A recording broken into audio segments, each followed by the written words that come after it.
Hi everyone, it has been so long since I've come on here to talk about books that I've been reading. The last reading, recent reading wrap up video that I made was end of August, where I was talking about the books that I'd read over the summer. So that was so long ago, considering I used to do monthly reading wrap ups. It's ages. The thing is, things have been so busy. I announced on my social media recently, you might have seen, that there is a new book coming. I've been working with Natural England and Rhiannon Thomas on the soil book. In fact, we announced the title. It's called Our Living Soils, and we're really excited about it. I haven't announced the release date yet, but obviously there's been a lot of work going on behind the scenes getting that book ready. To add to that, I've also been doing loads of teaching over the last 6 weeks, I think, more than I normally would. As if you've watched this channel before, you'll know that just now I balance my writing career with doing some work as a supply teacher and as a cover teacher. You know, you've got to pay the bills, and I have been doing more teaching days than usual because it's like banking it up ready for the next phase of the soil book. But it has meant that my time has been so limited, so not as much reading has happened as usually would. That said, I have read how many since end of August? 1, 2, 3, 4, 5, 6, I think. Is that right? I think that's right. 1,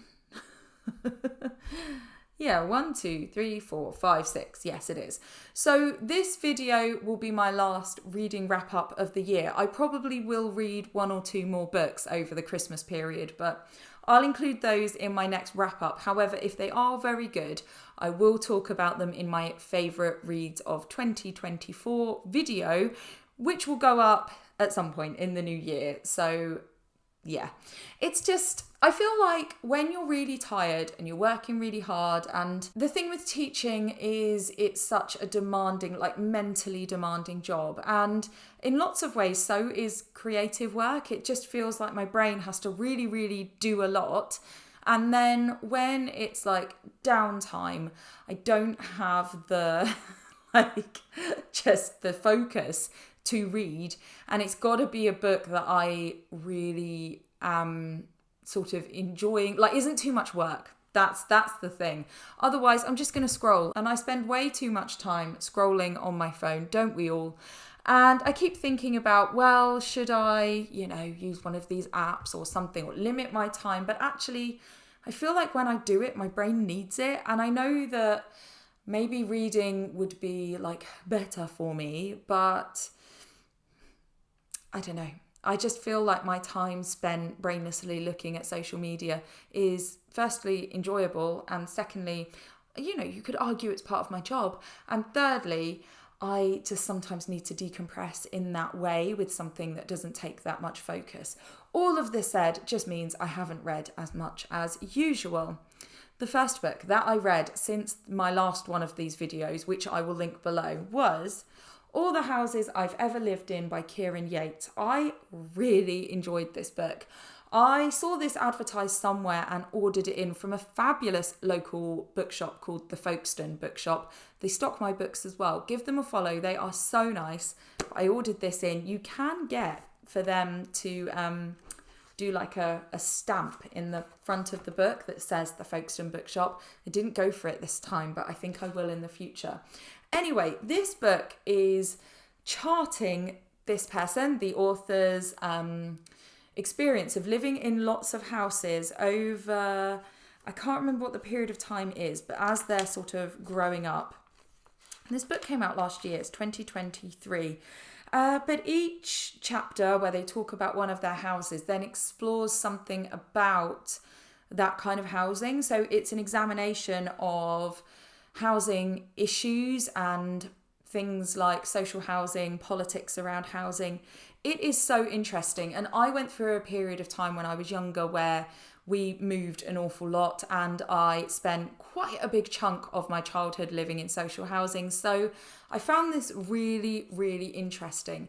There were definitely things in here I didn't know about, like this housing estate in London where it's like shipping containers, and obviously they're not designed for living in, so there's all kinds of issues. But then the book also explores the positive things like the creation of communities in estates like that. So super interesting. I really enjoyed it. For me, this is the kind of non-fiction that I really like. I do love a bit of sort of social discussion, and I learnt a lot. It was very readable. Excellent book. I gave it 5 stars. I loved it. Hard recommend.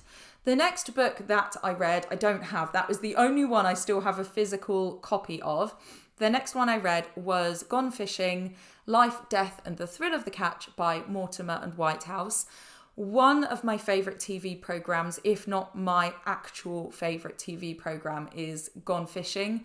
For me, I always say to my husband, it's just nice. I feel like lots of TV, particularly the stuff that's like really good, is always scary or in some way unpleasant, because of course that's where the drama and the shock and all of that comes from.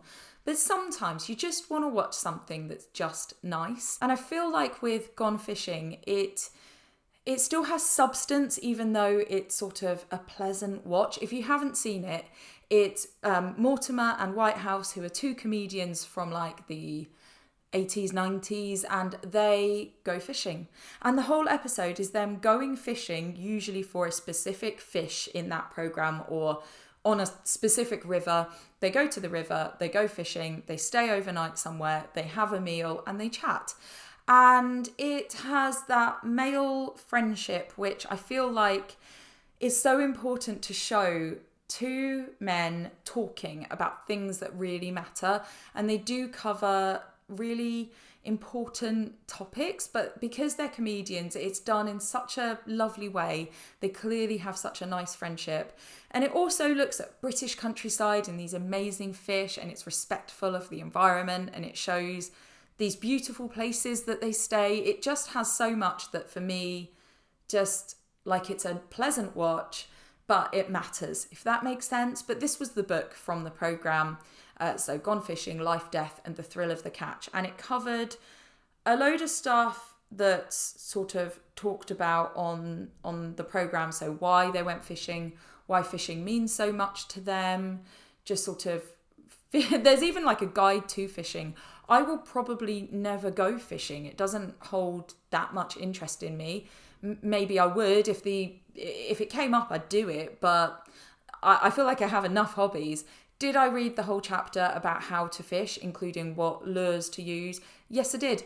That's how readable it is. And it goes through different kinds of fish and what they're like, but it also talks about sort of friendship and health, and it's just beautifully written. If you like the programme, you'll like the book. And for me, it was another 5-star. I really enjoyed it. It's just something I like. And if you haven't checked it out, do watch that programme. It's good. The next book that I read was Life's Too Short by Abby Jimenez. This was about 2 people, I can't remember their names, and one of them was like a social media influencer who is concerned about potentially having a terminal illness, and her neighbour, who is like a really wealthy businessman, travels a lot kind of a guy. And the influencer, she, I think it's her sister, like drops off her kid and then just disappears. So the influencer is left with this child, which really impacts the social media content that she makes. And she befriends this, like, her neighbour who's super attractive as well. And they start hanging out, and you get the romance, you get the sort of family stuff going on. It was a super easy read. I gave it 3 stars. There were things about it that I liked. There were things about it that were far-fetched. I did not realise that it was number 3 in a series. I don't know why I picked it up. It was possibly from like a holiday swap, or it might have been my local book swap. I can't remember. It was all right. So yeah, holiday read kind of a book. 3 stars for me. The next one, sorry, I've got my Goodreads in front of me, so I'm looking at that as I go. The next one was Zen and the Art of Motorcycle Maintenance, an Inquiry into Values by Robert M. Persick. Bit of a departure from the previous one. I've wanted to read this book for a while because it's my karate sensei's favourite book. He talks about it. He is interested in Zen. I'm interested in Zen. This book was written in like the 70s and was kind of a big deal amongst certain circles, and lots of people will have heard of it. I wanted to give it a read. I was also writing an article that referenced it, so I was like, now is the time. I bought a copy of it and I read it because that's what we're talking about here. It was a mixed read for me. There were bits of it that were very interesting and other bits that were a slog. So it follows a guy who it's told from the author's standpoint, but it's sort of semi-fictional. It's not clear what's real and what's not. And this guy, the author, goes on a motorbike hike with his son. He also goes with some friends.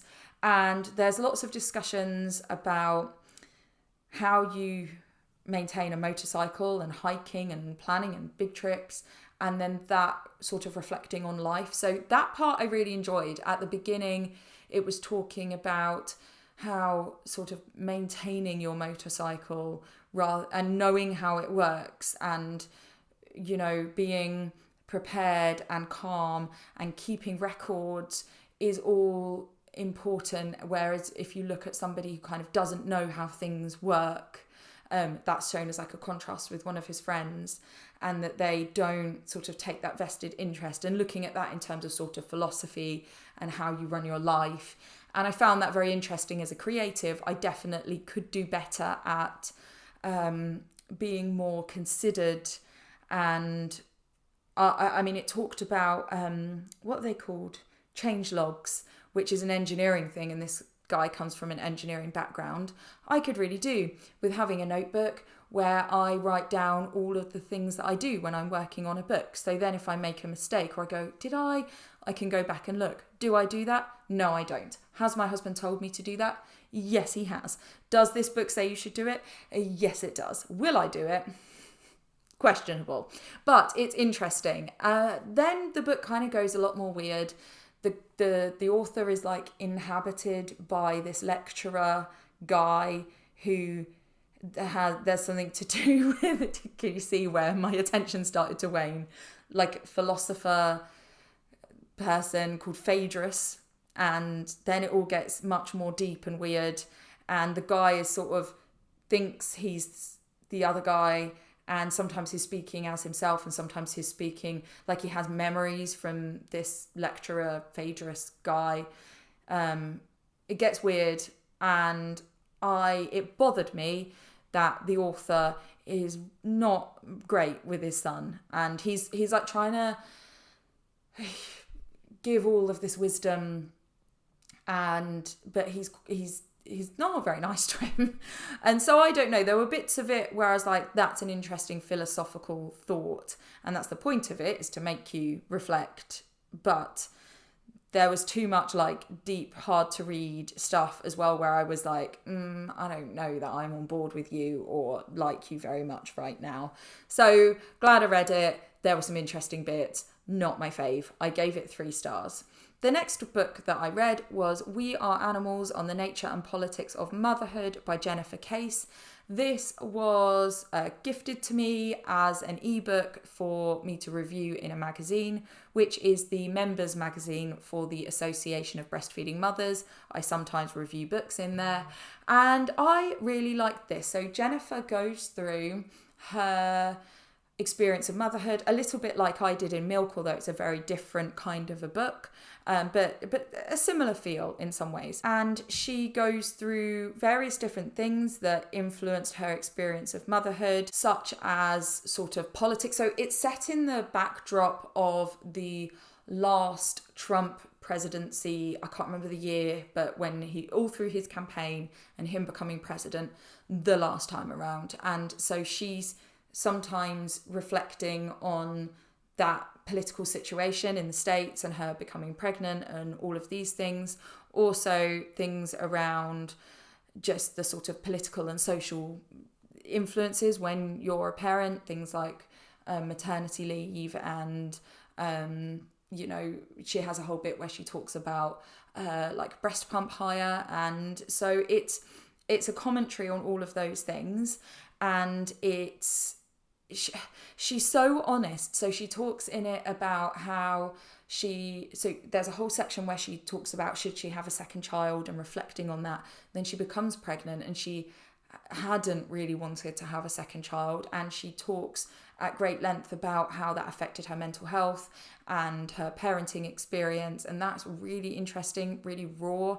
Like, she is very open, and I massively respected that. I think it's so important to have stories that talk about all different sides of experiences in life, because we shy away from that in parenthood. We're sort of, we should be showing this as it being so lovely, and it's really difficult to have conversations around I felt negative when I had my child, and that doesn't equate sort of love of your child. It's just, I think it's such a difficult thing to discuss, and I think it's an important thing to discuss, and she does it brilliantly. There is one chapter in there that I really struggled to read because it's so visceral in the way that she writes about the political situation, and she drops in quotes, and it was very it sort of properly took me aback, and I had to keep putting the book down and be like, I need to take a breather. And maybe that's influenced by the political situation at the moment anyway, but yeah, parts of it were really hard, but still that was good because it was very affecting. And so I think this was a very cleverly written book, very interesting. I thoroughly enjoyed it. I gave it 5 stars. The next book that I read was Mad Honey by Jodi Picoult. For some reason, I haven't rated this on Goodreads. I'm going to give it 3 stars. So this book is about, again, I can never remember the character names. This is why I'm not a proper booktuber, is because my reviews are questionable. But I like talking about the books that I read. I've just looked it up because I felt bad. So this is told from 2 perspectives, from Olivia, who is the mother of a child who is important in this book, and Lily, who is the girlfriend of said character who's called Asha. So Olivia is Asha's mum, Lily is Asha's girlfriend. And it starts off with Lily and Asha. They are teenagers, they are dating, and we sort of look at that romance and the different, the times when they fall out and how they met and their friendship group, and we see it through the eyes of the parent and of the girlfriend. And then Lily dies. And so we then go into the court case, as Jodi Picoult tends to do. We go through the legal side of a thing that happens, and it's interesting looking at the legal case and the things that are important in the legal case, and sort of re-examining their relationship to see whether it was Asha that did it. I found this very readable. I read it very quickly. It had LGBTQ representation in it. It was very diverse. But for me, I think I enjoyed most of it, and I generally like Jodi Picoult's books. I like her style of writing, even though she said some mean things about indie writers about a year ago, but I do like her books nonetheless. And her TikTok is amusing, so I'll let her off a bit. I think I found that I didn't enjoy the ending of it, and it just, some of Jodi Picoult's books I've really got into and really enjoyed. This one, I think, just, although it was readable, although it was like a well-told story and had interesting parts, and I enjoyed the inclusivity, I don't know, just didn't quite, wasn't the one for me. And I think, do you know what I think it was? I did not enjoy the character of Asha, and I know that was partially the point, that he's meant to be this flawed character and we're trying to establish what kind of a person he is, but I just didn't like him. And I know maybe I'm not meant to, but I just, yeah, wasn't keen on Asher. And I also, the honey thing. So Olivia is a beekeeper, and at the beginning I was like, that's kind of clever, and there's recipes in the book, and there's sort of parallels drawn in a couple of bits with beekeeping. But as it went on, I was like, nah, yeah, I'm not into the honey thing.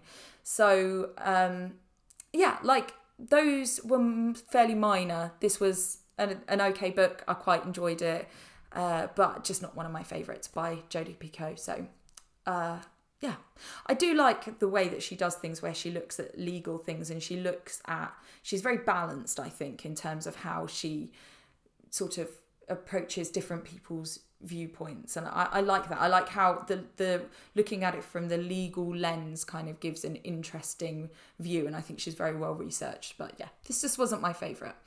Then, the most recent book that I have read, which was in November, this was a month ago, this is why I haven't made one of these videos, The Rosie Project by Graham Simsian. I don't know if that's how you say his name.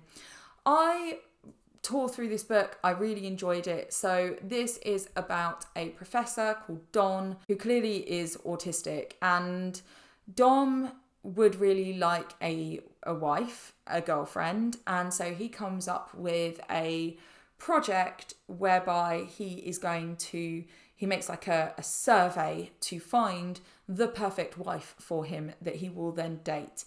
And in amongst all of this lady called Rosie gets sort of thrown into his life, and it's about his interactions with her and how their relationship progresses, and everything that happens with the wife project alongside the Rosie project. I really found it easy to read. I enjoyed it. I gave it 4 stars. I dropped a star off because I found it so stereotypical as somebody who most likely has autism. It's difficult because on one hand it's nice to have a character that has autism, but it's portrayed like it's very Sheldon, you know. It's very sort of, it's just very stereotypical, and I think the sort of,